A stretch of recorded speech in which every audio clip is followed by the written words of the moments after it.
துரியோதன் முதல் துர்ச்சோதன் வரை அவங்களுடைய மனைவியாகப்பட்டவர் 101 பேர் இருக்கிறாங்க. அவங்களுடைய மனைவிகளை சந்திக்க வேண்டும். பொறுப்புல போறாங்க.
உங்களுடைய பெயர் என்ன?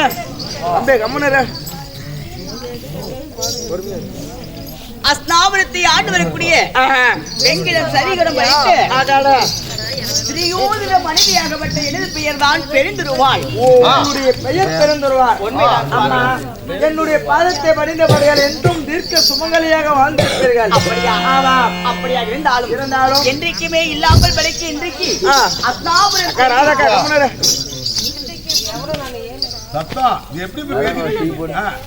அட ஏழமனும் வளவாட்டு மாட்டீங்கன்றவ அஸ்னாபுரம் தேடி. ஆமா இவ்வளவு இடம் இருக்குதுன்றா.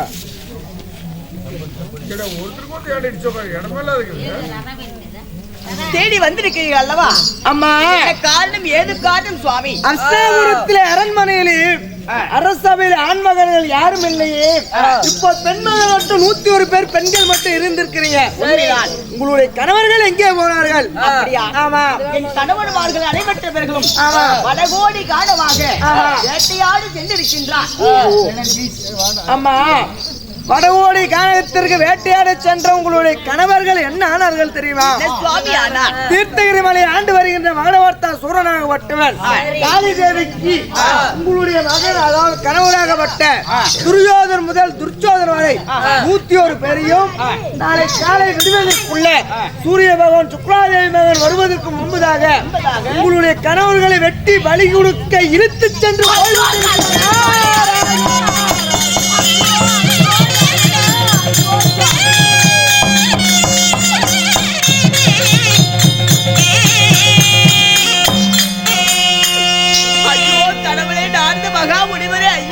அம்மா சுக்லாதேவி பையன் சூரிய பகவான் உயிருக்கு முன்பதாக 101 மன்னர்களையும் அழைத்து சென்று காளியா தேவிக்கு கடபடி கொடுக்கும் போது சொல்றீங்களே, அனைவற்ற பேர்களும் விதவி ஆகிவிடுவேன் சுவாமி.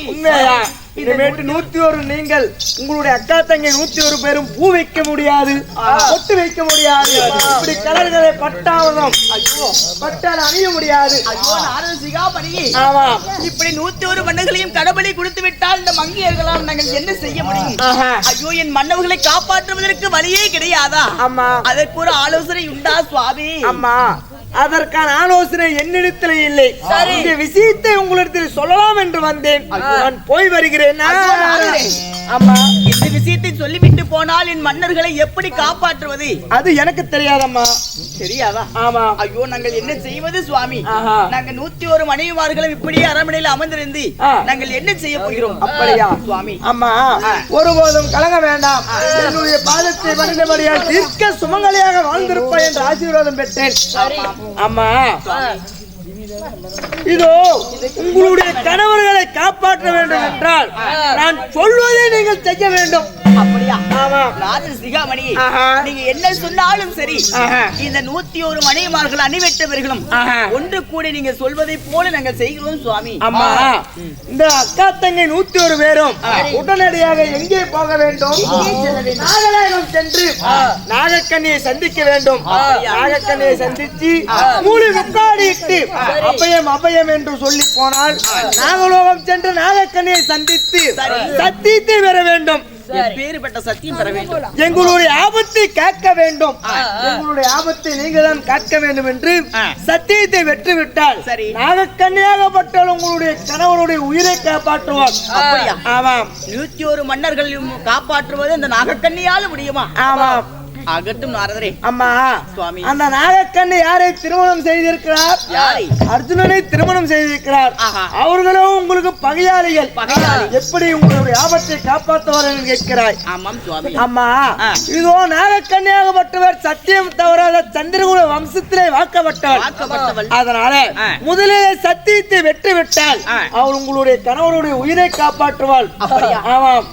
ஒரு கணம் கூட அஸ்னாபுரத்தில் இருக்கக்கூடாது. அக்கா தங்கை 100 பேரும் நாகலோகத்துக்கு தேடிச் செல்லுங்கள்.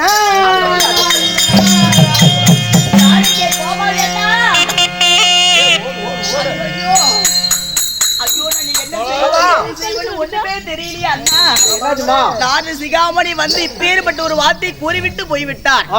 நாகலோகம் சென்று நாகக்கண்ணியிடம் சென்று மூடி முக்காடிட்டு சத்தியத்தை பெற்று என் கணவர்களை அணிவெற்றவர்களையும் காப்பாற்ற வேண்டும் என்று போனால் அந்த நாகக்கண்ணி காப்பாற்றுவாளாம்.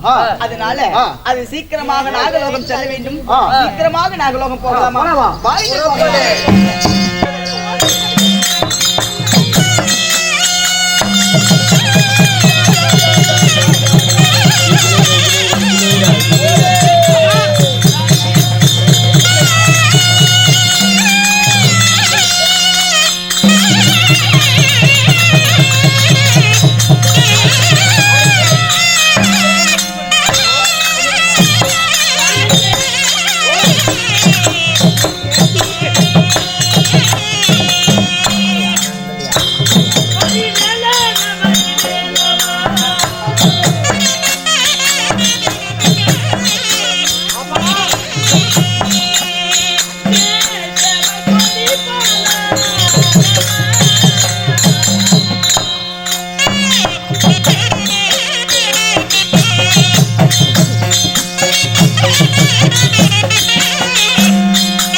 தூங்கிட்டு விடியா கூப்பிடுறாங்களா?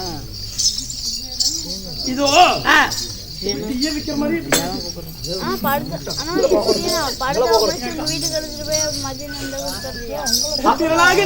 தெய்வீக ராஜசபை, அப்பேற்பட்ட ராஜசபைக்கு முதல் முத்தான முதற்கண் வணக்கம். வணக்கம் வணக்கம்.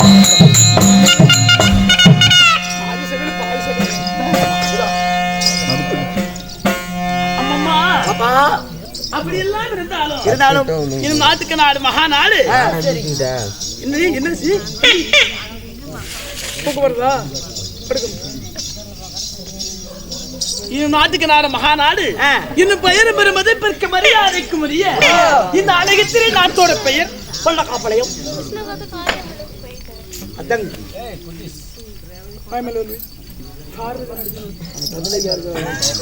இதோ பல்லக்காவளைய கிராமம் என்று சொன்னால் நம்மை போல் நாடக நடிகருக்கெல்லாம் ஒரு தாய் சிறந்த பொன்னாடு.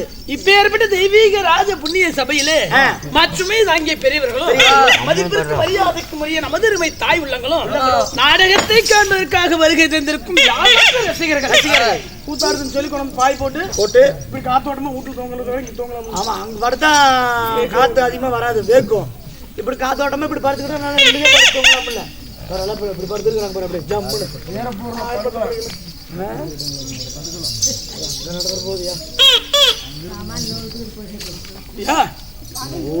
படுத்துட்டு தண்ணி ஊடுத்தலாம் பையன் அப்புறம் கவலைப்படாது.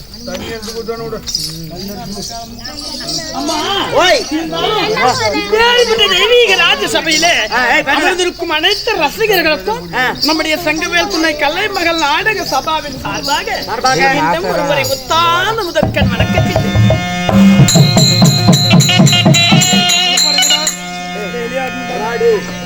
பங்குனி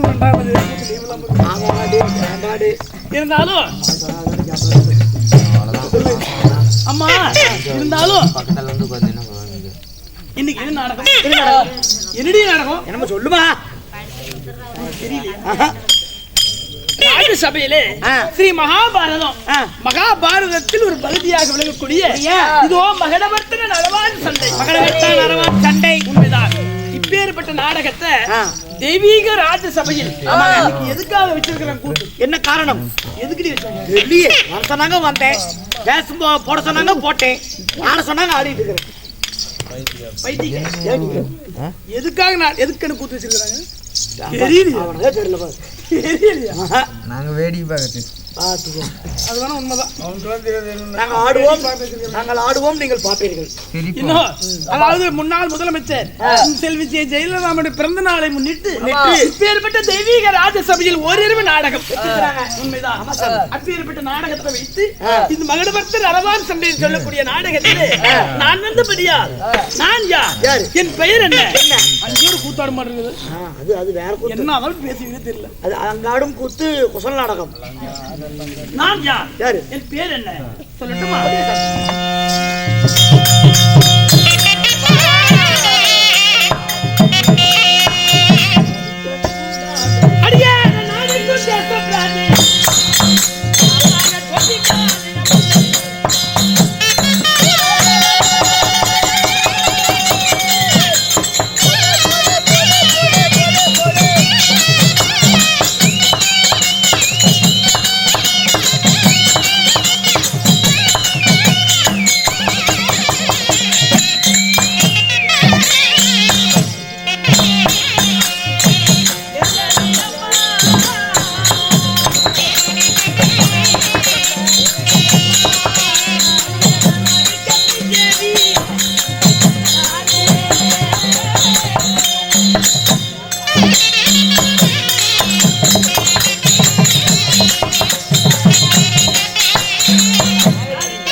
யார்? யாருமா? என் பெயர் என்ன? என்ன? இதோ ராஜசபையிலே நான் வந்தபடியா உளுவி என்று சொல்லக்கூடிய நாகக்கண்ணி என் பெயர். உழுவின்னு என்னமா? உளுவி என்றால் நிலத்திலே ஊர்ந்து செல்வது. நிலத்திலே ஊர்ந்து செல்றாங்கல்ல, ஆமா, அதற்கு உளவி என்று பெயர். நாங்கெல்லாம் பாம்பு கூட்டத்தை சேர்ந்தவர்கள். நீங்க எல்லாம் உம்ப கூட்டத்தை சேர்ந்தவர்கள். அப்படி ஒரு படம் போட்டுச்சுன்னா இவன் என்ன சிரிப்பு இப்படி நிலத்திலே ஊறுவது போல் படுத்திருக்கிறாங்க பாருங்க. ஆமா, எங்க இனத்தை சேர்ந்தவர்கள் இவங்க எல்லாருமே. மொன்ன பாம்பு கூட இவங்களும் மொன்ன பாம்பு, ராஜநாகங்கள். நீங்களும் ராஜநாகங்கள். அம்மா, இப்படி பாம்பு இனத்திற்கு சேர்ந்த உளுவி என்று சொல்லக்கூடிய நாகக்கண்ணி என் பெயர். தங்களுடைய பெயர் நாகக்கண்ணி. தங்களுடைய தாயார் தந்தையார் யாருமா? அப்படி நாகக்கண்ணியாக இருந்தாலும் நான் யாருக்கும் மகளாக ஜனனம் செய்தேன்.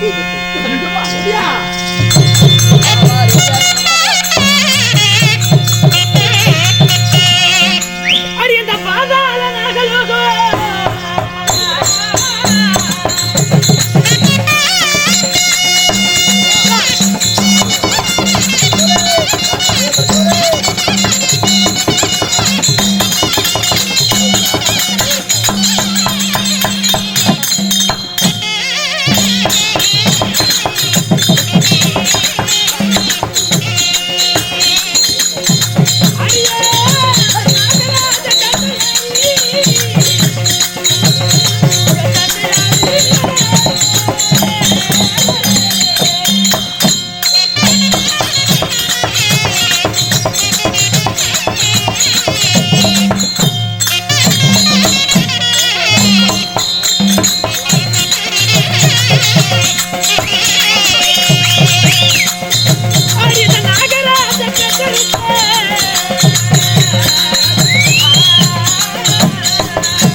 யாருக்கு மகளாக பிறந்தேன். யாருக்கு மகளாக பிறந்தீர்கள்?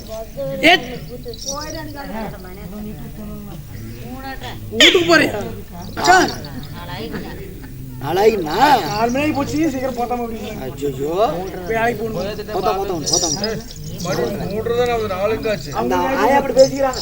வீட்டுக்கு போகணும், வேலைக்கு போகணும். இதோ நான் யாருக்கு மகளாக பிறந்தேன். நாளை பண்ணி மேய்க்க போகணும் தெரியுங்களா?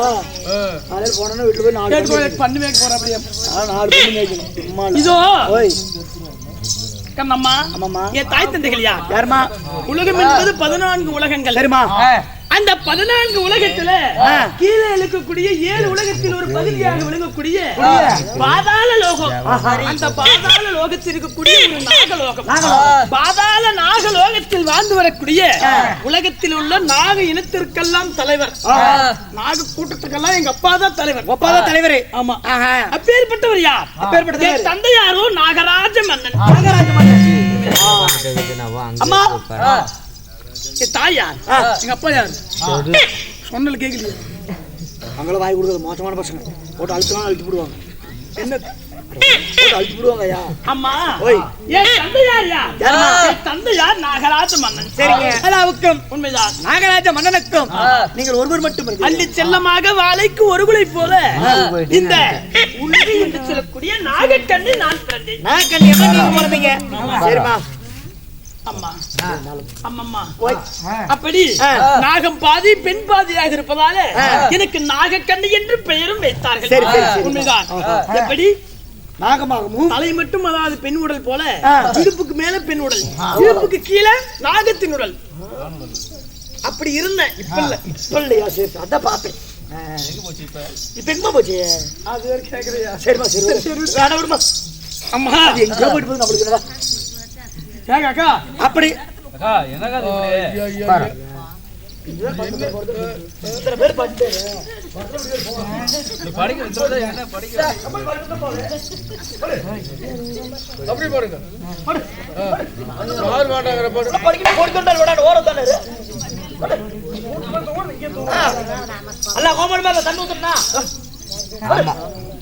அப்புறம் எடுக்கணும் போடு.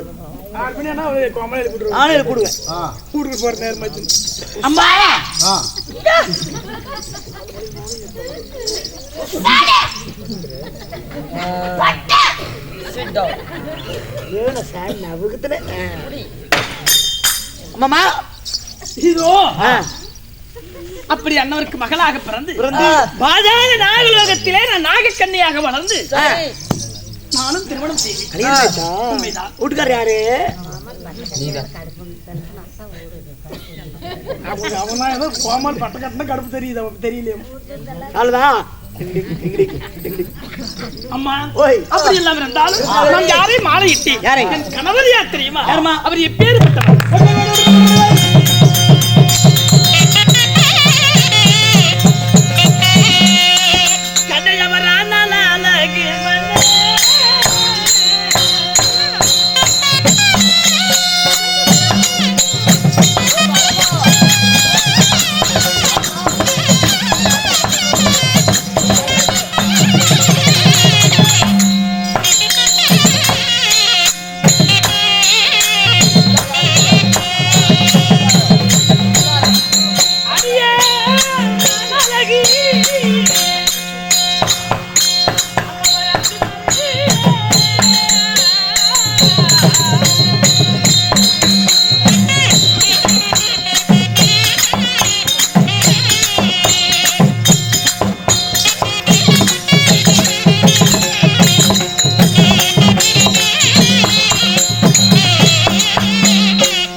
அனலகு பிடித்த மன்னன் அர்ஜுன மன்னரையே நான் திருமணம் செய்வேன்.